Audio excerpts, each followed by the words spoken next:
जय श्री राम। नमो नारायण। हर हर महादेव।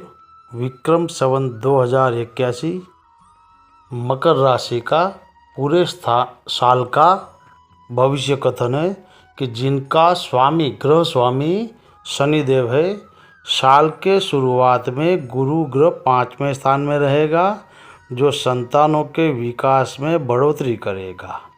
उनकी उच्च शिक्षा की मनोकामनाएं पूरी होती दिख रही है। शेर सट्टाकीय कार्य करने वालों के लिए समय अनुकूल रहेगा। दिनांक 14/5/2025 से गुरु ग्रह छठे रोग शत्रु स्थान में रहेगा। नौकरियात वर्ग को बढ़ती का अवसर मिल सकता है। कोर्ट कचहरी के कार्य में प्रतिकूलताएं रहेगी। खाने पीने में विशेष ध्यान रखा जाए।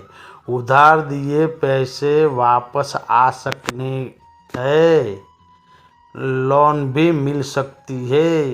दिनांक 18/10/2025 से गुरु ग्रह 7वें स्थान में रहेगा। साझेदारी और व्यवसायिकों के धंधे में अच्छी सफलता दिख रही है। वैवाहिक जीवन में मधुरता रहेगी। पत्नी के भाग्य से अच्छी सफलता मिल सकती है।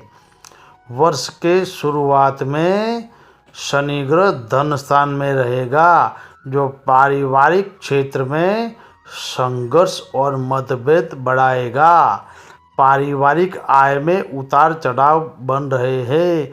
बुजुर्गों के स्वास्थ्य के लिए लापरवाह न रहे।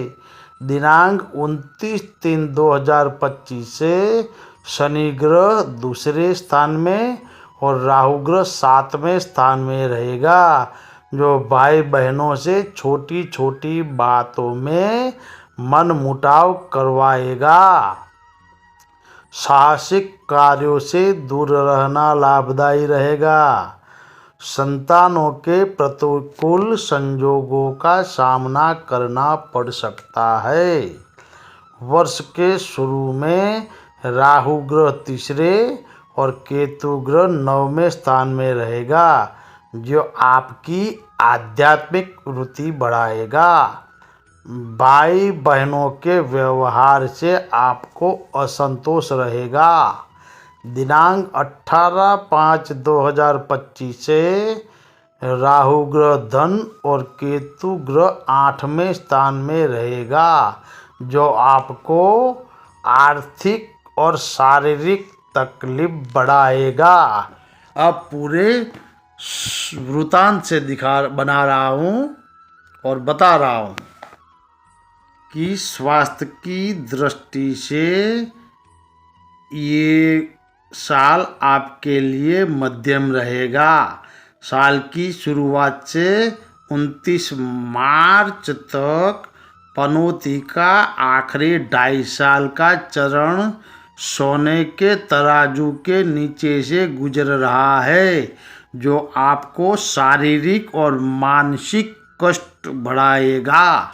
सिर दर्द और आँखों में दर्द महसूस कर सकते हैं, परंतु बृहस्पति का अनुकूल परिभ्रमण आपको राहत देगा। पुरानी बीमारी, जो वारसागत बीमारी से आपको छुटकारा मिल सकता है। 29 मार्च से शनि की 7.5 समाप्त होने और शनि की ढैया में सुधार होने से यह आपके लिए फायदेमंद रहेगा। लेकिन दिनांक 14/5 से बृहस्पति का परिभ्रमण मध्यम होता दिख रहा है।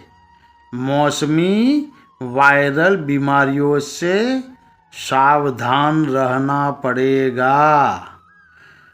आपको बीपी की या कोलेस्ट्रॉल की समस्या आ सकती है। गिरने से और पाँव में या हाथ में मोच या फ्रैक्चर से सावधान रहे। गाड़ी चलाने में जल्दबाजी न करें। दिनांक 16/8/2025 से 16/9/2025 तक आपको त्वचा का एलर्जी का इलाज कराना पड़ सकता है। आपको पैरों की समस्या, उसके अलावा जल जनित बीमारियों का भी ध्यान रखना पड़ेगा। आपका आर्थिक सुख संपदा की दृष्टि से ये साल मध्यम रहेगा। साल की शुरुआत से लेकर साल के मध्य तक शनि ग्रह के अस्त होने के दौरान आपको सावधान रहना पड़ेगा। अंधाधुंध वित्तीय उद्यम न करें। घर परिवार के सवाल से खर्च निकल आता है। आकस्मिक खर्च सामने आते दिखाई दे रहे हैं। जो लोग नौकरी पेशा है उनको ये साल रोजगार की दृष्टि से मध्यम रहेगा। 29 मार्च तक शनि देव का अस्त होना आपके लिए कष्टदायी दिखा रहा है। मेहनत के अनुपात में काम नहीं होता दिखेगा। किसी कारणवश कार्य में देरी हो रही है। पारिवारिक मुद्दों के कारण काम पर ध्यान केंद्रित करने में कठिनाइयाँ आएगी। हालांकि आपको बृहस्पति का कृपा दृष्टि आपको तनाव मुक्त रखेंगे। दिनांक 15 दिसंबर 2024 से 14 जनवरी 2025 तक सावधान रहना होगा।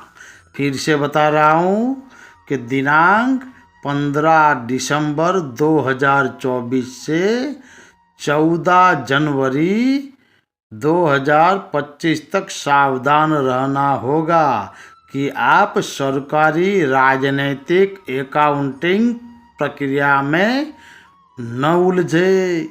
किसी दूसरे की गलती के कारण आपको ऑफिस से या कहीं बाहर से डांट सुननी पड़ सकती है। सरकारी नौकरी में उच्च वर्ग से वास्ता रखना पड़ सकता है। आर्थिक जिम्मेदारी को लेकर किसी और पर भरोसा न करें। आपकी स्वास्थ्य समस्याओं के कारण आपको काम पर ध्यान केंद्रित करने या देरी करने में कठिनाइयाँ हो सकती है। दिनांक 31/5/2025 से 29/6/2025 तक आपको अपने कामकाज में कुछ रुकावटों का सामना कर पड़ सकता है। जो लोग स्त्री वर्ग यानी कि महिलाओं के लिए विक्रम संवत 2081 का वर्ष मध्यम रहेगा। वर्ष की शुरुआत में से मध्य तक शनि की अस्त पनौती के कारण घर व परिवार की चिंताएं सताएगी। सामाजिक व्यवहारिक कार्यों में आपको इसका ध्यान रखना पड़ेगा। मानसिक चिंता, विचारों में भ्रमित हो सकते हो। आर्थिक रूप से संभालना पड़ेगा। आकस्मिक खर्च खरीदारी रहेगी। हालांकि आपको गुरु ग्रह की कृपा से पति, संतान और अन्य लोगों का सहयोग बना रहेगा। संतान के मामले में आपकी चिंताएं कम होती दिखाई दे रही है। आप प्रसन्न हो सकते हो। पनौती के बाद शनि का संचार अच्छा होता है, इसीलिए आपके घर परिवार की चिंताएं मानसिक तनाव को दूर करेगा। लेकिन 14/5/2025 से बृहस्पति का परिभ्रमण आपको मायका और ससुराल पक्ष के कार्यों में व्यस्त रखेगा। जो लोग बिजनेस पेशा है उनके लिए व्यवसाय की दृष्टि से ये साल मध्यम रहेगा। वर्ष की शुरुआत में बृहस्पति की कृपा से आपको व्यापार में अचानक आसानी मिलेगी। आपके काम जल्दी सुलझ जाएंगे। अगर आप किसी नए बिजनेस का प्लान के बारे में सोच रहे हैं तो यह किया जा सकता है। आंखें मूंद कर कार्य न करें, कार्य में विलंब होगा। धैर्य रखें। वित्तीय जोखिम बढ़ाने से पहले चर्चा करें। संयुक्त व्यवसाय में वाद विवाद और गलतफहमियां और दुखों को संभालना होगा। वर्ष के मध्य में दिनांक 29 मार्च को शनि का परागमन पूरा हो गया है और उसकी कक्षा आपके लिए शुरू हो रही है, लेकिन 14/5 से बृहस्पति का परिभ्रमण मध्यम होगा। इसलिए बिजनेस में आपको धैर्य से काम लेना पड़ेगा। जल्दी मत करना, नहीं तो आपके प्रतिद्वंदी वर्ग आपसे ईर्ष्या करेंगे और आपके ग्राहक को तोड़ने का प्रयास कर सकते हैं। जो लोग विद्यार्थी वर्ग है उनके लिए संवत 2081 की शुरुआत अच्छी होगी। गुरु के कृपा से पढ़ाई आसान होगी। जब आपका कॉन्सेप्ट क्लियर हो जाए तो आप विषय को समझ सकते हैं।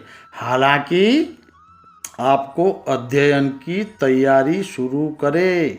शनिदेव की उतरती पनौती परीक्षा के समय आपको हताशा और निराशा करवाएगी।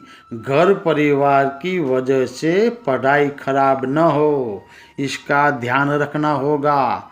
साल बीतने के साथ साथ बृहस्पति की परिक्रमा बदलती रहती है, इसलिए अध्ययन में बहुत सावधानी बरतनी होगी। किसी को भी किसी दूसरे की गलती का शिकार नहीं होना चाहिए, इससे सावधान रहे। बीमारी और दुर्घटना का ध्यान रखना होगा। प्रतिद्वंदियों को नुकसान पहुंचाने की कोशिश करेंगे। जो लोग किसान यानी कि कृषक वर्ग है उनके लिए ये साल उतार चढ़ाव वाला रहेगा। वर्ष की शुरुआत में बृहस्पति का गोचर आपके लिए सहायक हो सकता है। खेती में आपको नई फसल मिल सकती है।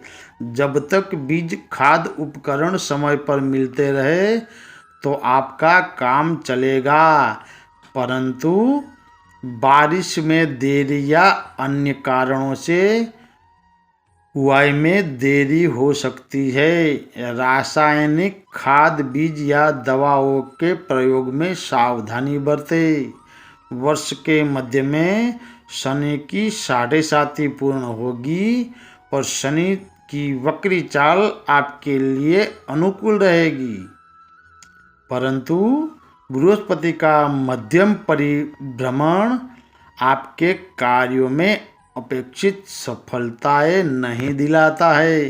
भागदौड़ और मजदूरी कार्यभार में वृद्धि होगी।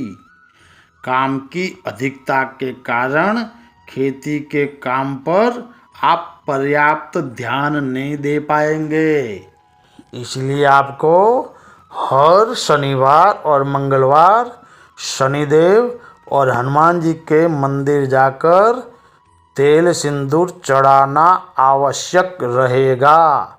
हो सके तो सुंदरकांड और हनुमान चालीसा का पाठ करें।